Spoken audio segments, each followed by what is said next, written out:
Good morning, everybody, and Merry Christmas.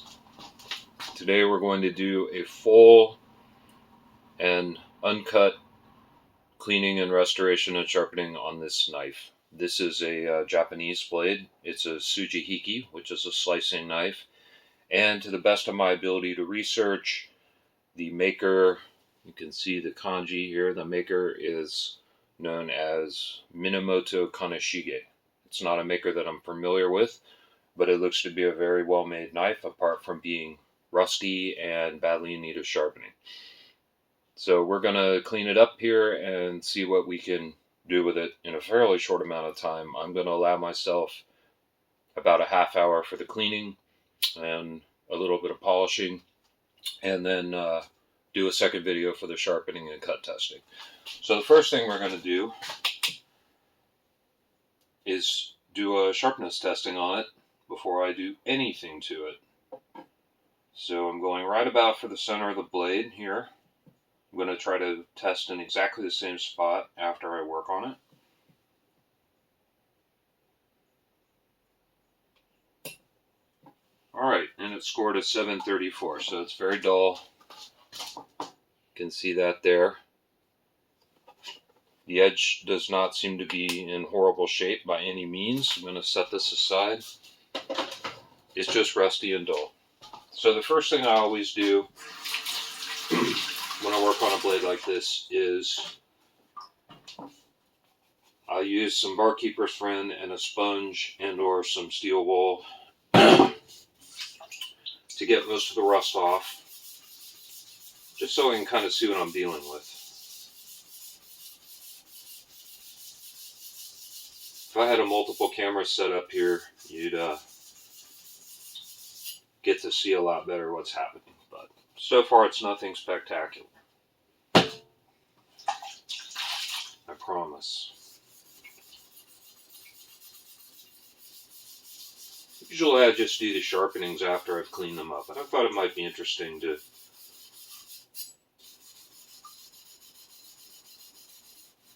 kind of show you guys the whole process in miniature. The sponge isn't doing much. This rust goes pretty deep, and the steel is hard. So let's try some steel wool. I've got a bunch of sanding and polishing implements laid out here. And when I go to do the actual sharpening, I'll move all those aside and I'll get all my sharpening implements laid out. So you guys won't have to be bored watching me shuffle stuff around. Alright, now the rust is starting to come off, so once I get the active red rust off the blade, I'll put it up to the camera again so you guys can kind of see what's going on. Definitely going to need some sanding on this one. Sometimes this is enough, a little Barkeeper's Friend and some steel wool, and some of these blades come out pretty clean just from that process.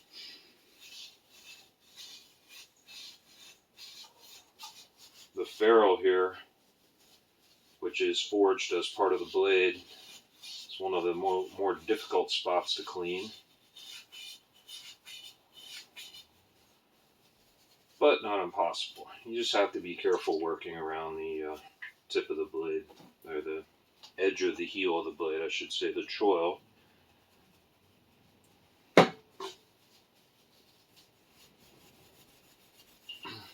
Oh yeah, rust is coming off of there.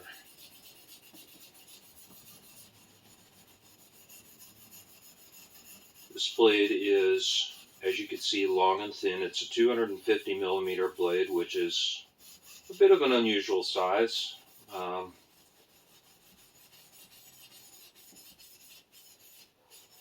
Most similar knives come in at either about 240 millimeters, which is a little over 9 inches long, or 270 millimeters, which is about 10.5 inches long. So this one's kind of in the middle, and I think this blade's a really pretty shape. It's a very light knife, and this style knife is pretty much ideally suited for making long, precise slicing cuts. And, you know, like any knife, it can be used for other things, but that's the primary intended purpose of it.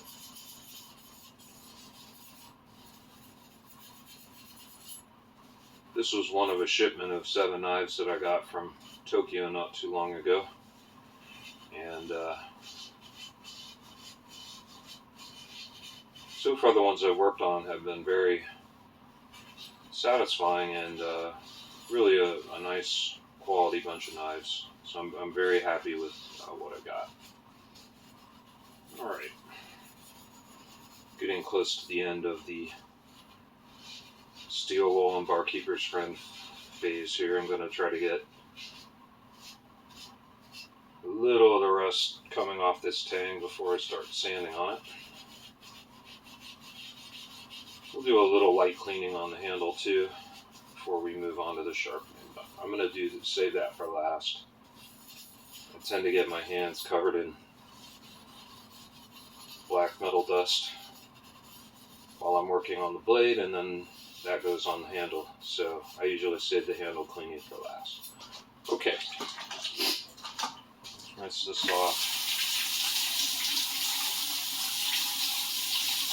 And it's looking a lot better, but there's definitely some sanding to be done to fully clean it up. So let me grab a rag, dry this off. You'll get to see the sanding a lot better. So this is looking a little more shiny now, but you can see the black corrosion pits are still there. So a preliminary sanding will eliminate a lot of this. You can see the tang is still rusty, although there's some little bright spots starting to shine through there. So we're not going to do anything resembling a full mirror polish on this thing today. We're just going to try to get it usable, get the majority of the heavy corrosion off of it. I have a pile of sandpaper here laid out in ascending grit. Very important to start with your lowest grit and then progress up from there. So this is 80 grit paper, and I'm just going to go ahead and get this ferrule mostly cleaned up and out of the way before we do anything else. Being very careful of the edge and the heel here. I have given myself more than one cut working on knives by being careless around the choil. The choil is this little part right here that comes down from the ferrule down to the cutting edge. That's the term for it.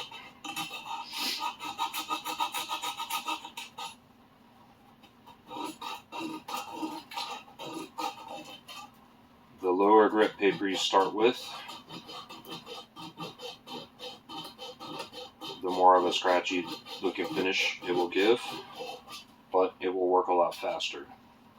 You can start with a higher grit paper, but then you're going to be working on it for a much longer period of time. So we're just going to get the big stuff here.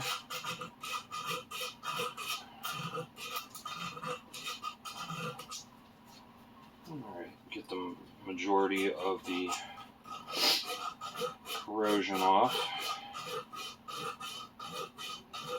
I've been kind of hesitant to make a video of this part of the process because it seems like it would be boring to a lot of people. So if you find this boring, you can absolutely just skip ahead to the end. I'm going to be doing this sort of thing here for a few minutes. But at about a half-hour mark, we'll have some kind of usable result. I'll be showing the blade, and then I'm going to cut off and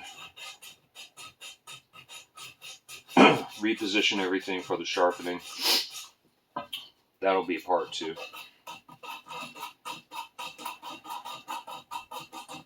Alright, got that pretty well clean. Now this little bit, this little curved area down in here tends to collect some pretty heavy rust and corrosion, and this is kind of a bear to get in, so I kind of curved some sandpaper and kind of use the side of my finger and go in like this. Works pretty good.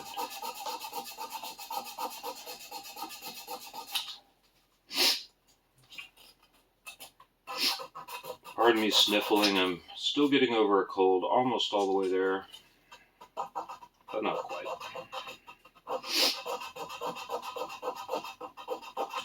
I promise I just blew my nose right before pushing record, for all the good it did. A little out of this side. I will certainly be going back later on and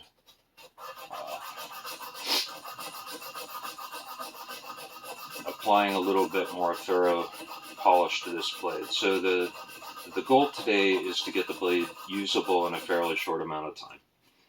And that's the whole point of this. This will not become a museum piece by the end of this half hour, not using hand tools like this.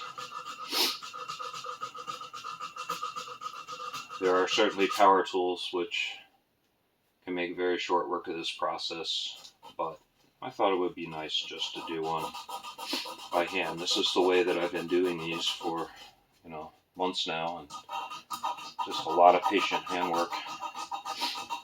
Great quarantine hobby. I love seeing them go from corroded rust buckets to beautiful functional pieces of fine cutlery. It's really a rewarding thing to witness. Alright, just about got that. We'll do the spine, blade, briefly. Just make sure everything's relatively clean there. Alright. I'm gonna get a fresh piece of sandpaper. Got this all much more cleaned up now. There's still some little pits, but no active rust now. So let's get another piece. This is still 80 grit paper. And for my initial coarse sanding, I really like to go vertically on the blade, which means this way. Whatever you do for your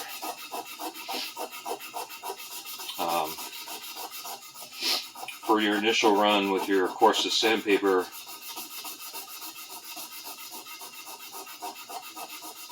will tend to remain visible unless you do a very high, thorough, painstaking, high polish job on the knife.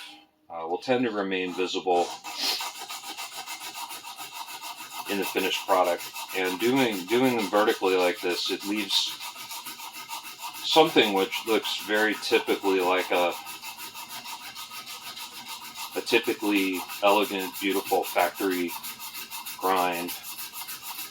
And the goal for this one is to get a relatively clean surface with a nice satiny, elegant satiny looking finish that will be functional and hygienic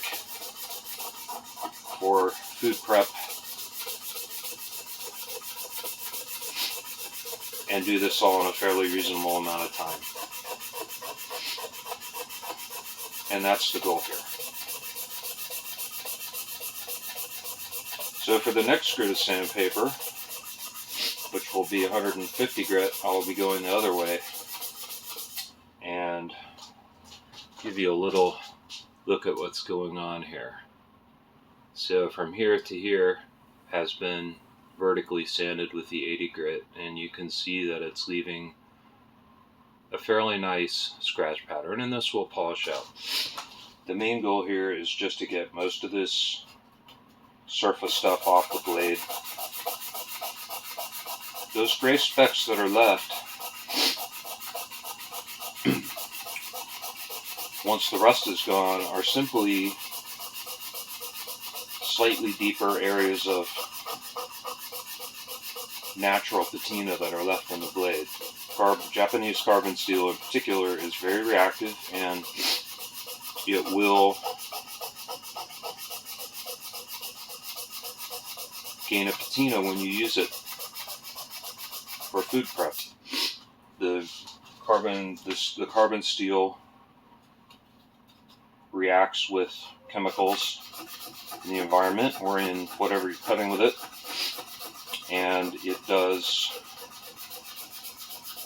turn blue, gray, sometimes even close to black. Depending on what salts and acids the steel is contacting, it can turn different colors. So depending on what kind of food you're cutting with it, the patinas can take on some interesting different colors. This is most likely going to turn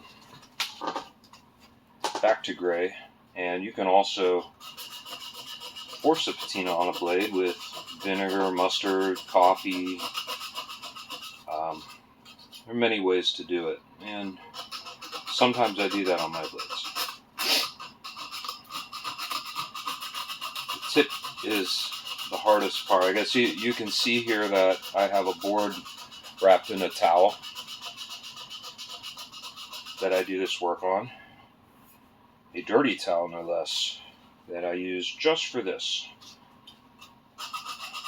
And this not only elevates the blade off the work surface, but it protects it.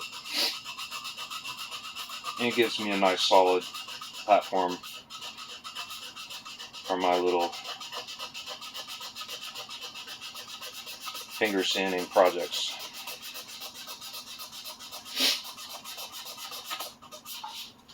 Okay, that side's not bad. It's a lot cleaner than it was. There's no actual rust left. Again, today's goal is not perfection, but simply to get the blade usable. Now we get into the right side of the knife.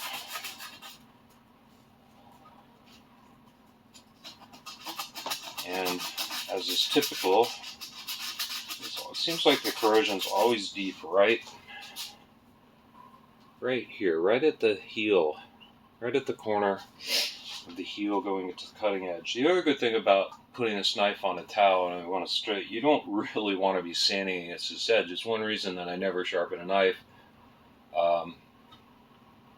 before I polish it, because you're working around a sharp edge. So what I do, I lift the knife just very slightly so that the edge is kind of down into the towel, and that way I can stand right down to it, and I'm not sanding the very edgy edge.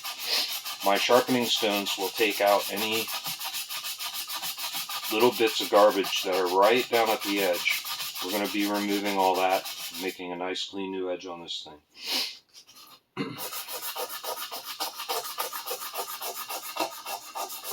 This blade is set up to be sharpened as an asymmetrical double bevel, and what that means is that it is a V-shaped bevel at the bottom, but the right side of the knife is thicker and curved more down toward the bottom like that, and it gets the majority of the bevel. This side of the knife is flat, and it gets just a tiny bit of bevel right down at the bottom. So what you end up with is an edge that looks something like this. Most of the bevel on one side and just a little bit on the other.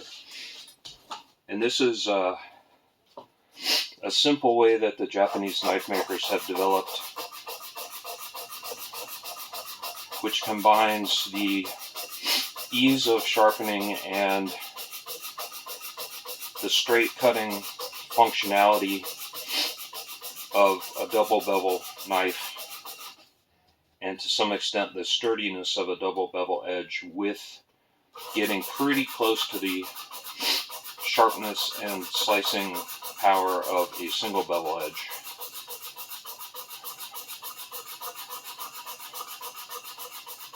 Now once I get this whole thing sanded, I may go back and hit a couple of little bigger, deeper spots. I may spend about 1 more minute hitting those. I can't believe how much the time is flying. I told myself I would only allow myself a half hour for this polishing. So what's probably going to happen is we're going to get time for 1 more grit of sandpaper, and I'll have to live with that result and having you all see that as my handiwork. Whereas if I were doing this off camera, I would be spending a lot more time. But we're going to get it pretty decent. It already looks a lot better. We got, you can see just a couple of spots here, there and there. They're a little bit bigger and deeper, so I'm going to just zero in on those. When I have unlimited time to do this on my own off camera, of course, then I can spend as much time as I want on these little bit more stubborn spots. Alright, that's a little better. I will certainly go back and do more on this, but for now this is fine. It's going to be usable for food preparation, and that's the most important thing. To get a little better angle on this tip here.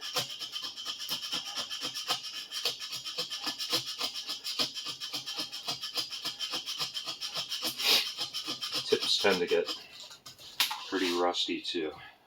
Alright, I think the rest of that will come out. A little more. Now we're going to take 150 grit paper. Yeah, that wasn't a very good piece. Let's see if I can do a little better. Just want a nice square piece. Alright, so this is what we have now.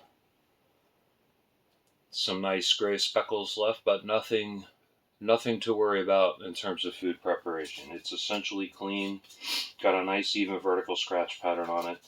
Now with 150 grit paper, we're going to go this way. And this will help to polish out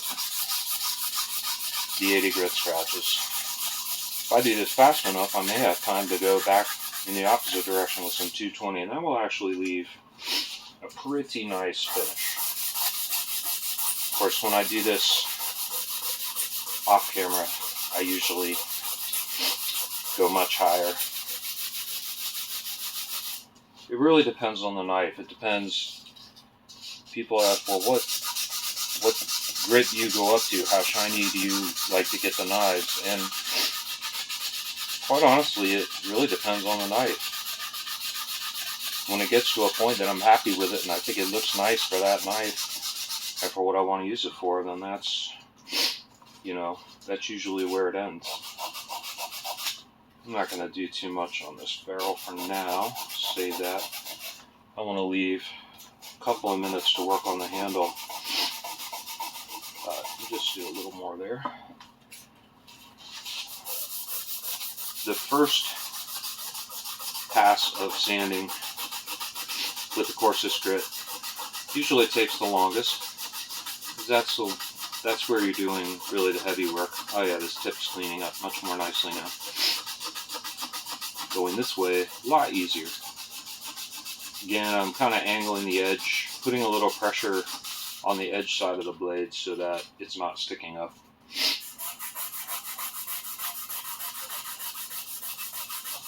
This looks so much better already. Huge improvement over what it was when we started. So just about done on this side.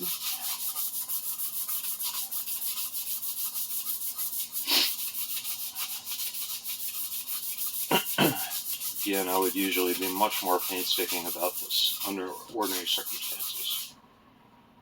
Alright, not too bad.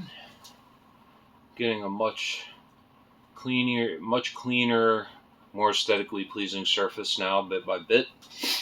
I don't think we're going to have time to get to the 220 today, because I want to save a few minutes to work on the handle. The handle's just going to be a light buffing with some fine paper just to clean the wood a little and the brass rivets and just make it look a little nicer.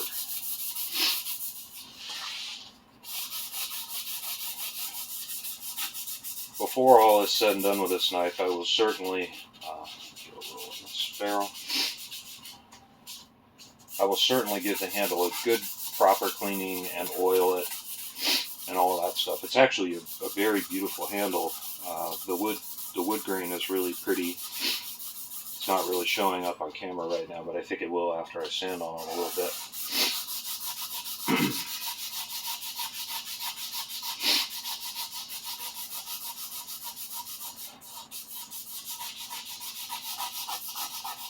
It says really cleaned up a lot already just from this fairly minimal cleaning job we're doing here.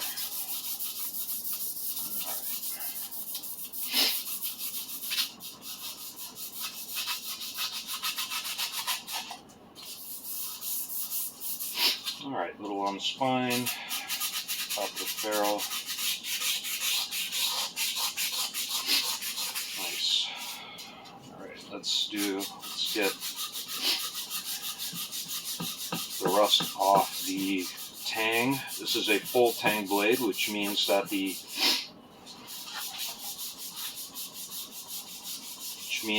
metal of the knife is fully sandwiched between the two halves of the wooden handle, so you can see that coming down. The blade, the ferrule, and the tang are all forged as one piece, and then the wood is put on with rivets, yay rivets. And the rivets tend to be brass, but are not always brass. Sometimes they are steel. This one has brass rivets, I can already see. Okay, this is a point where we'd be very careful. Use a towel. Please do not hold, even though this knife hasn't been sharpened, it will still cut you.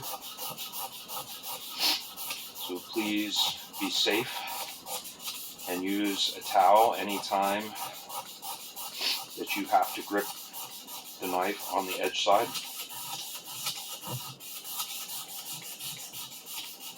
Alright, this is cleaning up very nicely, this handle. I wish I had more time, but you know, that, as they say, is life. And I already made a goal to do this in a certain amount of time. Also, my phone cuts videos off at something like 32.5 minutes. So I figured by keeping it around a half an hour, we won't have a split video. Oh, yeah. And it will force me to stick to the basics. Okay, last thing, very end of the handle here.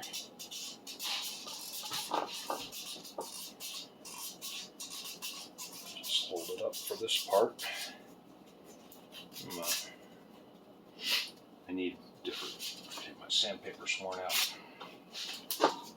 Sandpaper gets loaded with particles of junk, whatever you're sanding with it. Especially when you're sanding around wood.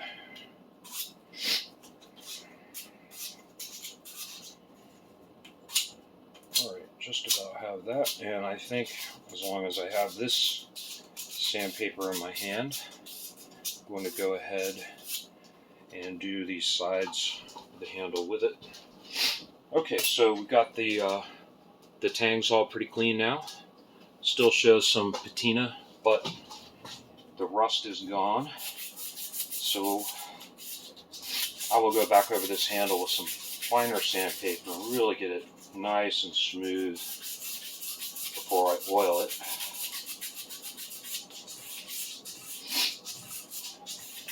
But this 150 grit will do a nice job of just getting it, doing a nice little basic cleaning on it.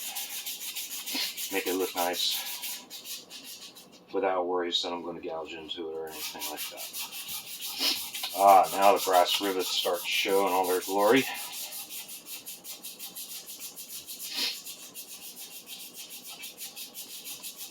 Beautiful. Look at this. Now it's starting to look like a beautiful knife. People neglect their handles.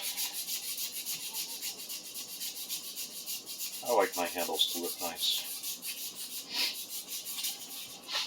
The handle's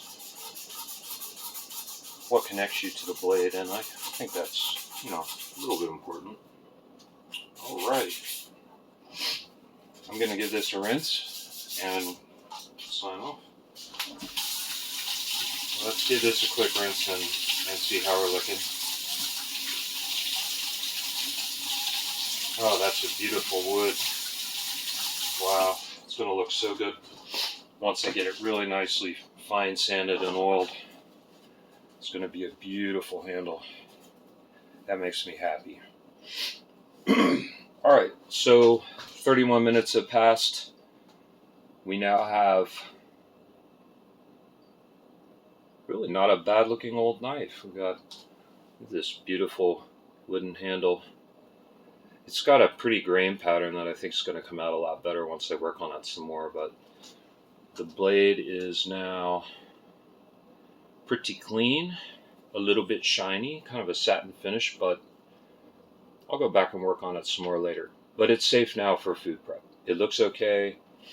It's going to work okay. So I'm going to sign off for that now, and I'm going to reconfigure here and come back with sharpening, and that's of course my favorite part. So I will see you guys back in a little bit. I hope you're enjoying your Christmases, and come back for part 2. Alright, bye.